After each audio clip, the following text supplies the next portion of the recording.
L'entreprise Insect a été liquidée en ce mois de décembre. La décision du tribunal de commerce d'Evry a mis fin à une aventure de plus de 15 ans. Corentin Biteau, bonjour. Bonjour. Merci d'être avec nous. Vous présidez l'Observatoire national de l'élevage d'insectes. Avant de prendre le temps des causes et des conséquences de cet échec, j'aimerais, si vous voulez bien, qu'on prenne quelques minutes pour bien comprendre ce qu'était cette entreprise. On l'a longtemps associée à la Startup Nation, ces entreprises de la tech française. C'était quoi, Insect?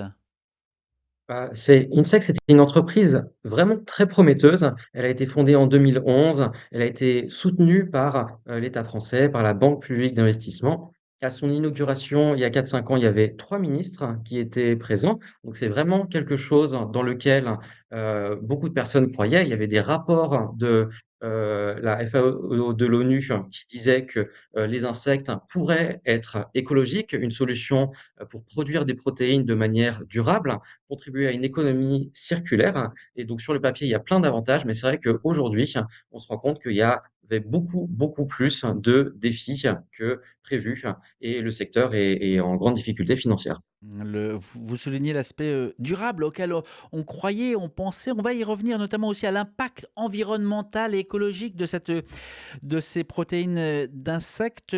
Mais d'abord, à propos de l'entreprise en tant que telle, vous l'avez dit, 3 ministres, 600 millions d'euros investis, bref, c'était un fer de lance en quelque sorte du futur, de demain.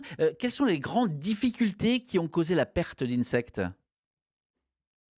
Oui, il y a eu beaucoup de difficultés, d'abord techniques, opérationnelles. Donc, il y a eu évidemment plein de retards liés au Covid, l'augmentation du coût des matières premières, mais aussi plein d'obstacles qui étaient liés au fait que le travail sur les insectes est très nouveau, notamment les vers de farine que les insectes que Insect utilise avait une forte teneur en graisse et donc bloquait les machines de production, mais surtout le fait qu'ils soient partis directement sur un modèle très, très ambitieux à des centaines de millions d'euros avec une usine gigantesque. Ça a causé beaucoup de difficultés. Juste passer à l'échelle, c'est compliqué et sur un animal aussi nouveau que les insectes, ça s'est révélé au final très difficile à tenir. D'ailleurs, quand on parle d'insectes, Corentin Puteaux, de quoi parle-t-on? Parce qu'on a parlé de scarabées, là vous nous parlez de vers de farine.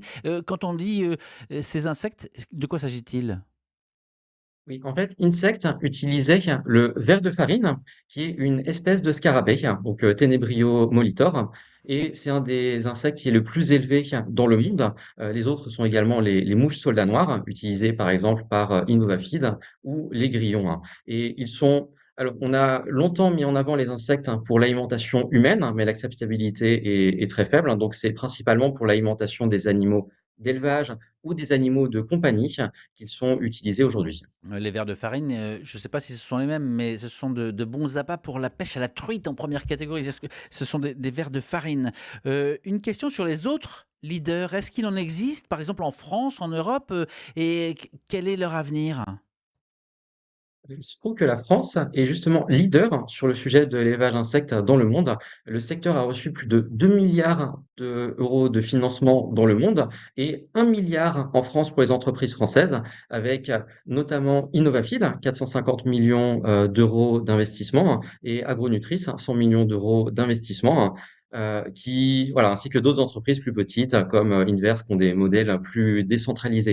Donc c'est un secteur qui a reçu pas mal d'aides des centres de recherche français, mais surtout, c'est les financements, notamment provenant de la Banque publique d'investissement, qui ont beaucoup lancé le secteur en France. Corentin Mito, vous présidez l'Observatoire national de l'élevage d'insectes. Pourquoi est-ce que les protéines d'insectes sont plus polluantes que les protéines conventionnelles? Oui, alors ça, c'est effectivement le résultat d'une étude qu'on a menée. Voilà, on a observé plus de 350 différentes, études et déjà les insectes, utilisent beaucoup d'énergie parce qu'il faut, tu vois, ils soient chauffés à 25 ou 30 degrés pour, grossir suffisamment vite et ça évidemment, c'est assez coûteux.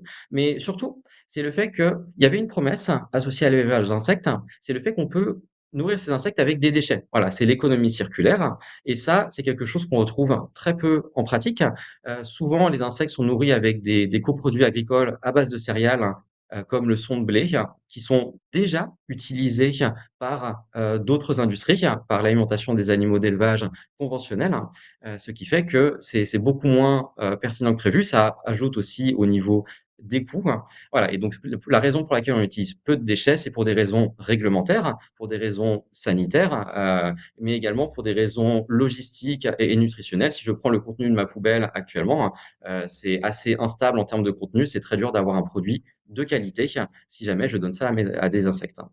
350 études compilées, c'est un peu ce que vous venez de dire pour arriver à cette conclusion. Ça paraît assez fou alors que c'était la promesse originelle finalement. C'est pour ça aussi que tous se sont lancés, que ce soit politique ou financier. Oui, tout à fait, et c'est vrai que j'ai été très surpris quand, j'ai pu voir les chiffres, parce que sur le papier, tout le monde en parlait comme la solution de demain, la protéine durable, et il y a une étude qui a été commandée par le gouvernement britannique et qui estime que les insectes émettent 5 à 13 fois plus de gaz à effet de serre que la farine de soja, ce qui est tout de même, très très inquiétant, et même par rapport aux croquettes pour chiens et chats classiques, qui est actuellement c'est le plus gros marché, l'alimentation pour animaux de compagnie, eh bien, on estime que les croquettes à base d'insectes émettent 2 à 10 fois plus de gaz à effet de serre que les croquettes, conventionnelles. Parce que ces croquettes conventionnelles sont souvent faites de coproduits de l'industrie de la viande qui ont un impact relativement limité. Et en fait, il y a assez peu d'études que j'ai pu voir où les insectes ont un impact vraiment vraiment faible, ou alors ce sont des études de l'industrie qui n'ont pas été, étudiées de manière indépendante. Mais ça veut dire que toutes les promesses, tous celles et ceux qui disaient on va remplacer la viande, les protéines animales par ces protéines d'insectes se sont tous trompés. Bah, c'est vrai que ça, c'était une promesse initiale très forte. Voilà, les insectes, regardez, les insectes sont mieux que le bœuf pour l'environnement. Mais alors le problème, c'est que c'est surtout l'acceptabilité. Voilà, les gens ne veulent globalement pas manger des insectes. Il y a seulement 2 Français sur 10 qui seraient prêts à les tester. Donc voilà, oui, c'est mieux que le bœuf, mais si jamais ça implique, voilà, il faudrait que les gens, au lieu de prendre un hamburger, au McDo, ils prennent un burger d'insectes. Presque personne ne fait ça, et d'ailleurs la plupart des entreprises ont abandonné ce marché. Ouais, je confirme, hein, dans le studio, on n'est pas prêt à croquer dans des burgers, d'insectes. Est-ce que ça veut dire que c'est arrivé trop tôt? C'est mal arrivé? C'était pas le bon produit? Qu'est-ce que ça signifie? Ben, je pense que ça avait du sens initialement de financer le secteur, de tester. Voilà, parce que sur le papier, c'est vrai qu'il y a beaucoup de choses qui sont prometteurs, mais en pratique, maintenant qu'on a plus de recul sur ce qui marche pas, les difficultés, on peut voir que c'est vraiment très compliqué pour la filière en ce moment. Le fait que, probablement on ne va pas manger des insectes dans les décennies qui viennent, parce que c'est juste trop difficile de lutter contre un peu le dégoût, qui est inspiré par ça. Pour, les gens, les insectes, c'est ce qu'il y a dans koh c'est ce qu'on mange pour prouver le fait qu'on est très courageux. Mais voilà, c'est vraiment, c'est difficile à dire. Des fois, l'investissement, ça marche, des fois, l'investissement, ça ne marche pas. Dans ce cas, les difficultés étaient plus importantes que prévu. Bon, voilà, ça arrive. Après, Mmh. la question de est-ce qu'on aurait dû investir autant? Ça, on peut vraiment se poser la question. Et c'est la question justement que j'allais vous poser parce que alors il y a le député François Ruffin, hein, qui est d'ailleurs, le député du coin en Picardie, hein, qui, sur Ici Picardie demande l'ouverture d'une enquête pour tout simplement savoir et comprendre où est passé cet argent investi. Comment est-ce qu'une entreprise qui n'a jamais été rentable a-t-elle pu attirer autant de financement? Comment est-ce qu'ensuite une telle entreprise avec autant d'argent a pu s'effondrer si rapidement? Est-ce que ces questions tout de même ne sont pas légitimes? Ce sont des questions effectivement très légitimes, parce que Insect a produit vraiment très peu, de farine d'insectes, de produits comme ça, il y a eu énormément de machines haut de gamme qui ont été achetées, et il y en a beaucoup qui n'ont juste pas servi en fait, à cause de toutes ces difficultés techniques. Donc, heu, initialement en fait, c'est vrai que le discours était tout de même séduisant. Il y avait toute la nouveauté, la France sera leader, et ça permettra de réindustrialiser, la France avec une protéine qui est innovante, mais c'est vrai qu'il y a eu un tel décalage entre le résultat final, que, on peut effectivement vraiment se poser des questions. Est-ce qu'il y a vraiment eu une bonne enquête, à pour regarder à l'intérieur de l'usine? Est-ce qu'ils se débrouillaient bien ou pas, hein? Et 360 tout de même, employés concernés, hein, qui perdent leur Mmh. emploi, avec la chute de cette licorne de la French Tech, comme on l'appelait, Corentin Tambito. Est-ce que ça veut dire que la filière est morte, que la filière va s'éteindre tout doucement ou alors qu'elle va se réorienter différemment? Qu'est-ce que ça nous apprend? Alors, c'est bien sûr toujours difficile de prédire, hein, le futur, hein, mais c'est vrai que le secteur est en ce moment dans une mauvaise passe, hein. Agronutris, hein, que j'ai mentionné, 100 millions d'euros d'investissement, est entré en procédure de sauvegarde cette année, hein. Son usine a été rachetée, hein, par une autre entreprise et 30 employés ont été licenciés, hein.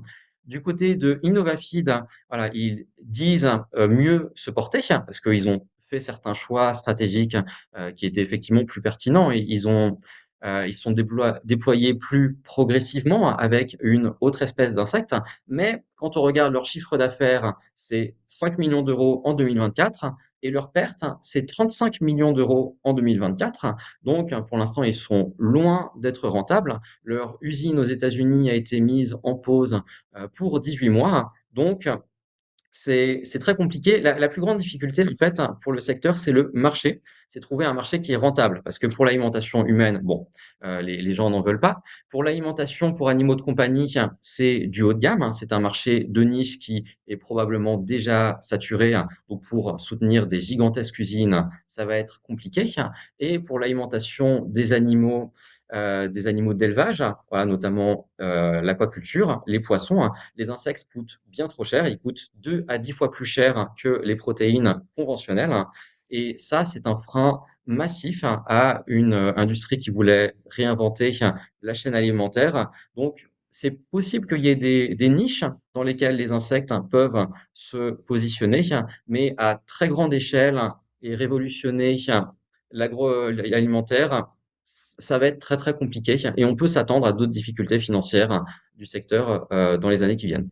Eh bien voilà qui est clair et qui éclaire aussi, notre compréhension du sujet. Je rappelle que vous présidez l'Observatoire national de l'élevage d'insectes que vous avez cofondé. Vous y faites quoi dans cet observatoire? Comment vous travaillez? En fait, notre observatoire, il regroupe des chercheurs qui ont déjà fait des recherches sur l'élevage d'insectes et en fait, notamment, on est en contact avec des équipes internationales, d'autres chercheurs au niveau international comme The Insect Institute aux États-Unis et on est des personnes qui s'intéressent depuis longtemps à l'environnement et notamment aux protéines alternatives qui sont très importantes pour le futur. Voilà, notamment les alternatives végétales qui, elles, s'en sortent mieux en ce moment et on a beaucoup entendu de choses positives sur les insectes et quand on a creusé la littérature scientifique, on s'est dit que ça allait beaucoup moins, enfin vraiment les promesses, le décalage entre les promesses et la réalité était assez frappant et personne n'informait là-dessus et c'est pour ça qu'on a créé une structure qui vise à, transmettre des informations sur l'état de la filière et on a créé ça avant que Insect entre en difficulté, donc voilà, il y a effectivement vraiment un besoin.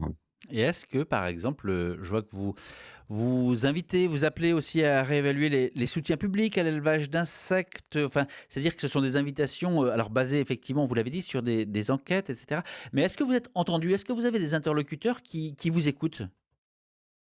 Eh bien, pour l'instant, oui, parce que le discours sur les insectes était très positif il y a 2, 3 ans et plusieurs des personnes avec qui on a échangé, notamment, des investisseurs, ont estimé qu'ils auraient voulu avoir ces informations avant, parce que les seules, personnes qui leur donnaient des informations sur les insectes, c'était des membres, de l'industrie.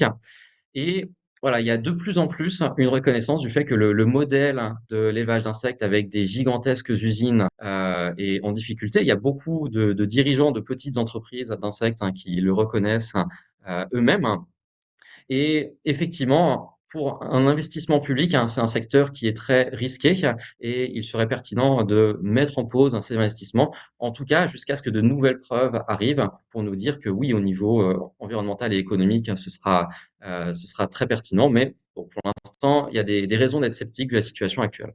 Voilà, et le coût aussi bien financier qu'environnemental, est trop élevé aujourd'hui, à propos de cette culture d'insectes notamment qui était, à côté à Poulainville près d'Amiens. Merci beaucoup d'avoir pris le temps de répondre à toutes ces questions. Ce qu'il faut en retenir, si on avait en quelques secondes, ce qu'il faut en retenir, c'est, les protéines animales qu'on pensait, mettre dans la chaîne alimentaire humaine, eh bien, elles n'y arriveront pas puisque on a un rejet de cela. D'en faire une nourriture animale, c'est trop cher et donc finalement, eh bien, il faut repenser les débouchés. C'est ce que vous nous dites? C'est ça et sans doute, s'attendre à ce que le secteur soit beaucoup plus petit que, ce qui était attendu. Voilà et juste, révolutionner, la chaîne alimentaire, c'est extrêmement compliqué. Donc, voilà, c'est i les personnes qui faisaient ça avaient une vraiment eu la volonté de changer l'environnement, mais, voilà, c'est très difficile et certainement il faut réévaluer notre soutien à cette filière. Merci beaucoup Corentin Biteau d'avoir pris le temps de répondre à ces questions. Merci à vous. Voilà, je rappelle que vous êtes, président de l'Observatoire national de l'élevage d'insectes. L'entretien va être à retrouver sur la page YouTube d'RCF Hauts-de-France ou sur le site rcf.fr région Hauts-de-France.